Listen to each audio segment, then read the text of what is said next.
power. We chase it, fear it, resent it, and yet it shapes everything we are. But what is power really? Is it the ability to command armies, control wealth, influence minds? Or is it something darker, hidden in the choices we make when no one is watching? Today, we step into the minds of two men who saw power more clearly than most: Niccolò Machiavelli, the political tactician, and Fyodor Dostoevsky, the psychological novelist of the soul. Their visions couldn't be more different. One advises rulers to be feared. The other studies men who can't even rule themselves. But somewhere between them lies the truth. Machiavelli's name has become a kind of warning label. To be Machiavellian means cold, cunning, even cruel. But the real Machiavelli wasn't a monster.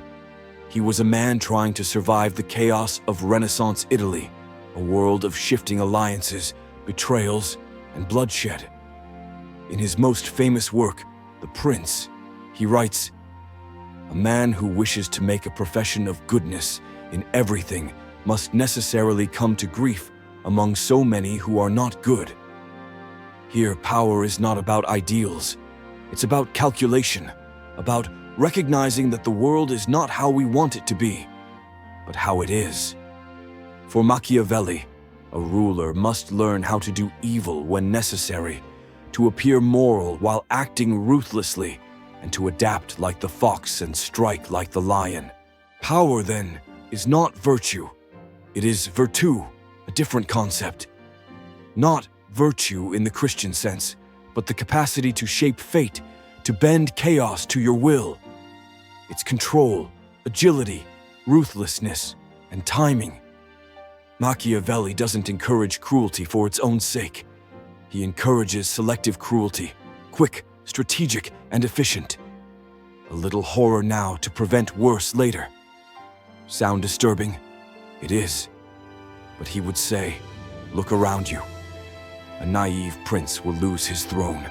A soft leader invites enemies.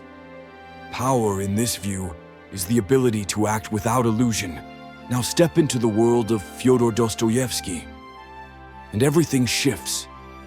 If Machiavelli writes for those who rule, Dostoevsky writes for those at war with themselves.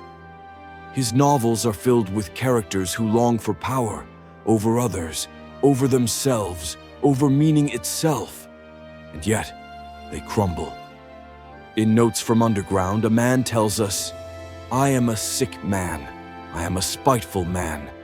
I think there is something wrong with my liver." This is not a leader. He is the anti-hero of modern consciousness, bitter, self-aware, and entirely powerless. And that is Dostoevsky's brilliance.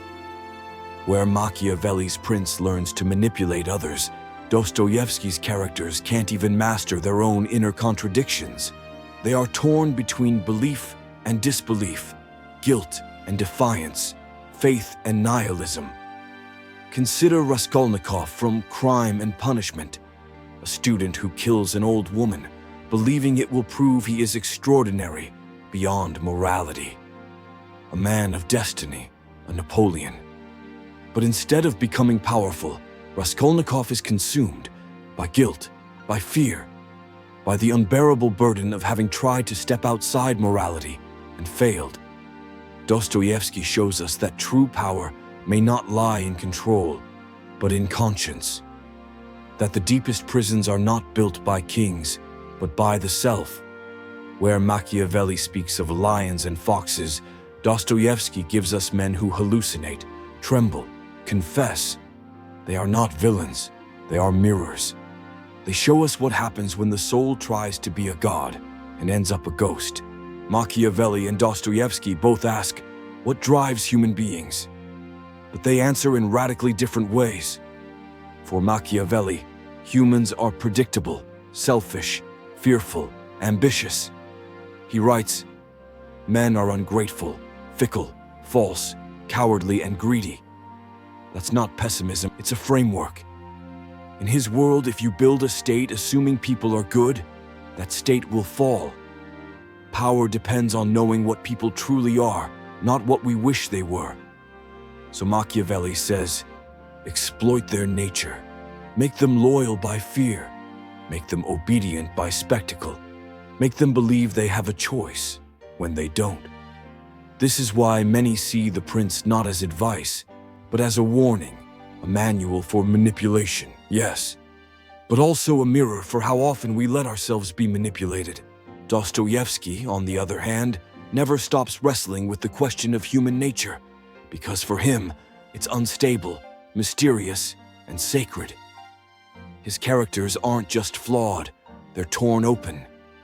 In The Brothers Karamazov, Ivan delivers the infamous rebellion monologue.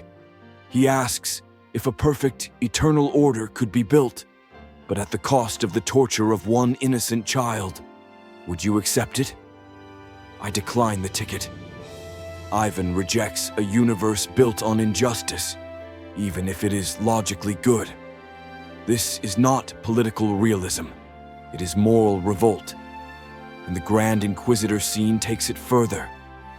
Here, Christ returns to Earth and is arrested by the Church. The Inquisitor tells him, "We do not need you anymore. We have corrected your work." Why? Because Christ offered freedom. But freedom, the Inquisitor says, is a burden. Humans want security, not truth. Bread, not meaning.